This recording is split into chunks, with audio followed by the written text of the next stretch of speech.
अस्सलाम वालेकुम and welcome to the horror podcast.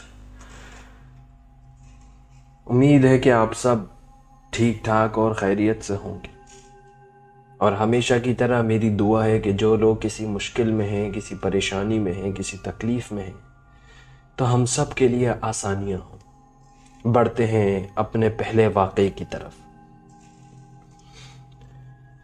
अस्सलाम वालेकुम, आपका शो बहुत अच्छा है और मेरी दुआ है कि आपका चैनल ग्रो हो। वालेकुम सलाम, आपका बहुत बहुत शुक्रिया। कहते हैं कि मैं एक घर में रहता हूं जो शार फैसल में वाक़ है। मेरे घर के बैक साइड पर रेलवे ट्रैक्स हैं। मेरे घर की लोकेशन ऐसी है कि जिसकी फ्रंट साइड पर शार फैसल रोड नज़र आता है और बैक साइड पर रेलवे ट्रैक्स। एक दफ़ा ऐसा हुआ कि आधी रात को मेरी आंख खुल गई कुत्तों की भौंकने की वजह से। थोड़ी देर तक तो मैंने इग्नोर किया, फिर आहिस्ता आहिस्ता भौंकने की आवाज़ें तेज़ हो गई। मुझे तशवीश हुई। मैंने उठकर खिड़की से बाहर देखा। मेरा कमरा बैक साइड पर है तो उसकी खिड़की रेलवे ट्रैक्स की तरफ खुलती है। मैंने खिड़की से बाहर देखने की कोशिश की कि ये कुत्ते आखिर किस चीज़ पर भौंक रहे हैं। काफ़ी अंधेरे की वजह से मुझे कुछ नज़र नहीं आ रहा था। फिर मैंने अपनी ड्रॉर से टॉर्च लाया और कुत्तों की तरफ मारी तो मैंने एक अजीब चीज़ देखी कि जहां वो कुत्ते भौंक रहे थे उस तरफ एक सफ़ेद चीज़ है जो उन कुत्तों की तरफ देख रही थी। मैंने जैसे ही उस चीज़ पर टॉर्च मारी तो वो टॉर्च लाइट में ही गायब हो गई। मैंने टॉर्च बंद की तो वो फिर नज़र आने लगी। मैं थोड़ा डर गया। मैंने फिर टॉर्च लाइट उस चीज़ पर मारी तो वो चीज़ छुप गई। ये 2-3 दफ़ा हुआ और टॉर्च ऑन होने पर गायब हो जाती और ऑफ करने पर नज़र आने लगती। डर के मारे मैं अपने भाई के कमरे में गया, उसको उठाया। उसने भी आकर देखा तो वो भी डर गया।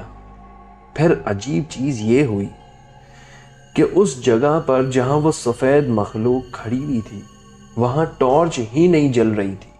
उसके अलावा और सब जगह पर टॉर्च ऑन हो रही थी। मैं और मेरा भाई काफ़ी डर गए और डर के मारे मैंने अपने कमरे में सोना ही छोड़ दिया। अक्सर रात गए मुझे ऐसा लगता है कि उस दिन जो वो मखलूक रेलवे ट्रैक्स पर खड़ी हुई थी वो मेरे कमरे की खिड़की में भी नज़र आती है। काफ़ी इंटरेस्टिंग वाक़या आपका। बहुत बहुत शुक्रिया कि आपने अपना वाक़या शेयर किया और हमारे शो को इतना पसंद किया।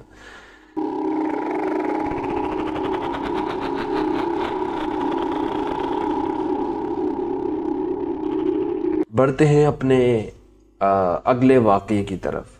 ये वाक़या मुझे काफ़ी पहले मिला था। काफ़ी टाइम पहले मैंने इसकी रिकॉर्डिंग की हुई थी, तो आज मैं आपके सामने ये वाक़या प्ले करने लगा हूँ। तो इसे सुनिएगा। बहुत इंटरेस्टिंग वाक़या है और बहुत डरावनी भी है।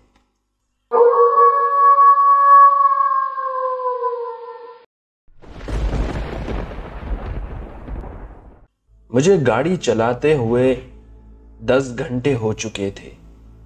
थकन की वजह से मैंने ये इरादा कर लिया था कि जहां भी कोई होटल नजर आएगा मैं वहां स्टे कर लूंगा। तकरीबन 1 घंटे का सफर तय करने के बाद मुझे उस सुनसान हाईवे पर एक होटल नजर आया जो कुछ खास नहीं था और काफी पुराना लग रहा था। उस सुनसान रात में वो होटल एक नेमत थी और बेहतरीन जगह थी रात ठहरने के लिए। मैंने गाड़ी पार्क की और अंदर दाखिल हुआ। रिसेप्शन पर मैंने एक कमरा बुक करवाया जो कमरा नंबर 210 था। सीढ़ियां चढ़ते चढ़ते मैं सेकंड फ्लोर पर पहुंचा जहां वो कमरा था। सेकंड फ्लोर के कॉरिडोर पर बिल्कुल आखिर में मेरा कमरा था। उस टाइम ऐसा लग रहा था कि उस होटल में रिसेप्शन पर बैठा आदमी और मेरे अलावा यहां कोई नहीं है। खैर, मैं अपने कमरे में दाखिल हुआ। अंधेरा छाया हुआ था, बस हल्की हल्की रोशनी थी बाहर कॉरिडोर में। मैंने अपना सामान रखा और बिस्तर पर लेट गया। यह रात के 12 बज रहे थे और आधे घंटे बाद तकरीबन 12:30 बजे मुझे किसी के रोने की आवाज आई। मैंने उठकर खिड़की से बाहर देखा तो मुझे एक साया नजर आया जो चंद सेकंड्स बाद गायब हो गया। मुझे लगा कि शायद बाहर कोई होगा, वो गुजरा है, उसी का साया है। मेरे रूम की खिड़की होटल के बैक साइड पर खुलती थी, जहां झाड़ियां थीं और वहां कोई इंसान हो ऐसा हो नहीं सकता। फिर भी मैंने यह सोचा कि पॉसिबिलिटी है कि शायद कोई हो। जैसे ही मैं लेटा तो चंद मिनट बाद कमरे की अलमारी से किसी के नॉक करने की आवाज आई। मुझे बड़ी हैरानी हुई। मैंने उठकर फौरन अलमारी खोली तो वो बिल्कुल खाली थी। खैर, मुझे लगा कि उस फ्लोर पर जो और भी कमरे हैं वहां कोई रह रहा होगा, उसने दीवार पे नॉक किया है। मैंने दरवाजा खोला, बाहर झांका तो कॉरिडोर में एक औरत चलती हुई नजर आई। मुझे लगा कि शायद उन्होंने गलत कमरा समझ के नॉक कर दिया होगा। मैंने अपना दरवाजा बंद कर दिया। इस मर्तबा जब मैं अपने बिस्तर पर लेटा तो मेरा चेहरा अलमारी की तरफ हुआ था, क्योंकि मुझे 100% यकीन था कि नॉक की आवाज उसी अलमारी के अंदर से आई थी। ये सब सोचते हुए मुझे कमरे में किसी के होने का एहसास होना शुरू हो गया। ऐसा लगा कि मेरे पीछे कोई है जो बिस्तर पर लेटा हुआ है या बैठा हुआ है। उसके सांसों की आवाज मुझे फील हो रही थी। अभी इसी कश्मकश में था कि फिर से अलमारी के अंदर से जोर जोर से नॉक करने की आवाजें आना शुरू हो गई। मैं डर के मारे जैसे ही उठकर बैठा तो अंधेरे में मेरे बाथरूम का दरवाजा हल्के हल्के खुद ही खुलना शुरू हो गया और एक लम्हा ऐसा आया कि मैंने उसी बाथरूम के पीछे अंधेरे में एक औरत को झांकते हुए देखा।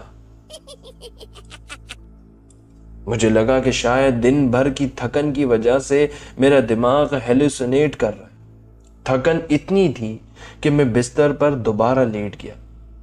कमरे में बिल्कुल अंधेरा था और खामोशी छा गई कि तभी अलमारी का दरवाजा खुद खुलना शुरू हो गया।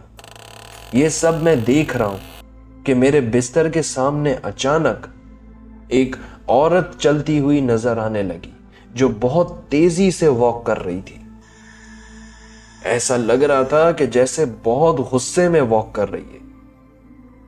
वॉक करते करते उसकी नजर मुझ पर पड़ी और वो रुक गई और सिर्फ मुझे देखने लगी।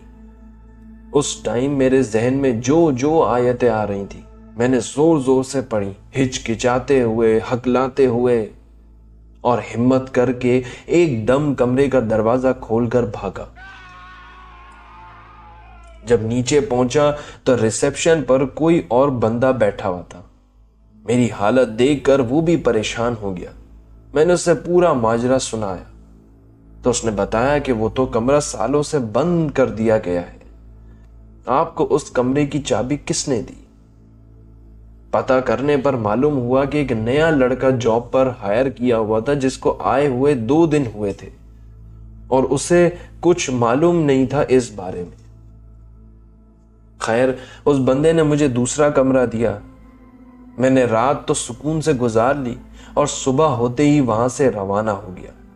जाते हुए मुझे एक नौकर जो वहां साफ सफाई करता था, उसने बताया कि यहां आप रात जिस कमरे में ठहरे हुए थे उस पूरे फ्लोर पर सारे कमरे खाली थे।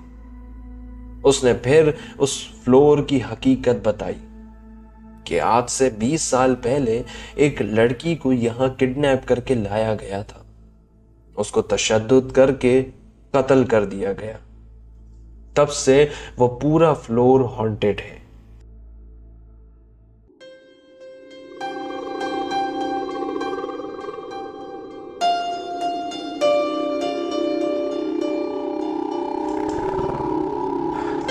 उम्मीद करता हूँ कि आपको आज की ये हॉरर स्टोरीज़ पसंद आई होंगी। आपसे रिक्वेस्ट है कि अगर आपको हमारी ये चैनल अच्छा लगता है या हॉरर स्टोरीज़ अच्छी लगती हैं तो चैनल को ज़रूर सब्सक्राइब करें, वीडियो को लाइक एंड शेयर करें और अपना फीडबैक ज़रूर दें। मिलते हैं आपसे अगली पॉडकास्ट में या अगली हॉरर स्टोरीज़ में। अगर आप भी अपने वाक़यात हमसे शेयर करना चाहते हैं और इस शो का हिस्सा बनाना चाहते हैं तो नीचे दी गई ईमेल पर अपने वाक़यात सेंड कर दें। हम आइंदा आने वाली हॉरर पॉडकास्ट में या हॉरर स्टोरीज़ में आपकी उन खौफनाक कहानियों को शामिल करेंगे। अपना बहुत सारा ख्याल रखिएगा, दुआओं में ज़रूर याद रखिएगा। खुदा हाफिज़।